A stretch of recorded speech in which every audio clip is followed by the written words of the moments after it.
বিসমিল্লাহির রহমানির রহিম। ঘুম দিবসের আনুষ্ঠানিক একটি আমল।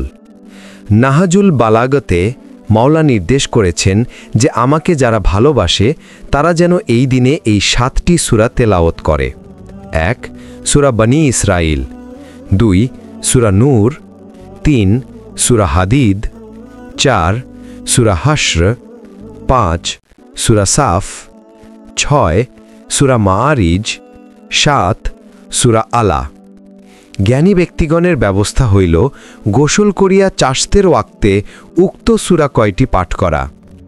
সকালবেলা 360 বার ইয়া জালজালালে আল ইকরাম পাঠ করা অথবা ইহা 1094 বার পাঠ করা।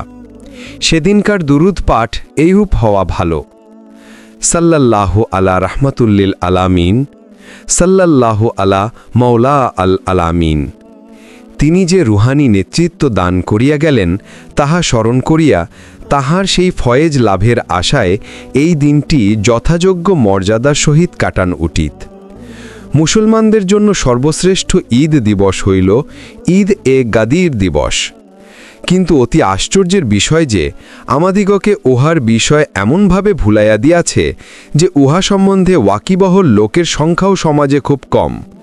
আরও আশ্চর্যের বিষয় হইল শিয়াগণ ওই দিবসটি উদযাপন করিয়া উহার স্মৃতি রক্ষা করিয়া আসিতেছে বটে, কিন্তু তাহাদের নিকট ঈদ হিসাবে উহার স্থান বা মর্যাদা সংখ্যাতিক দল কর্তৃক পালিত বৎসরের 2টি ঈদের চেয়ে গুরুত্ব কমিয়া গিয়াছে বলিয়াই মনে হয়।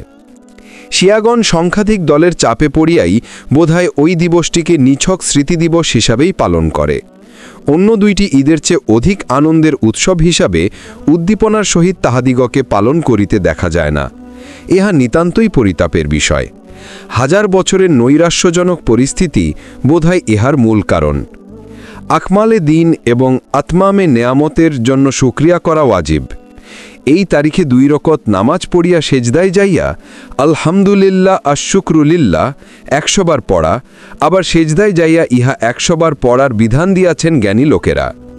শিয়াদের একদল এই তারিখে রোজা রাখে এবং অপর আরেক দল এই তারিখে ফজরের ওয়াক্তে গোসল করে। আনন্দের দিনে রোজা রাখা বিষয়টি আনুষ্ঠানিক ব্যবস্থা হিসাবে সামাজিকভাবে গ্রহণযোগ্য হইতে পারে না।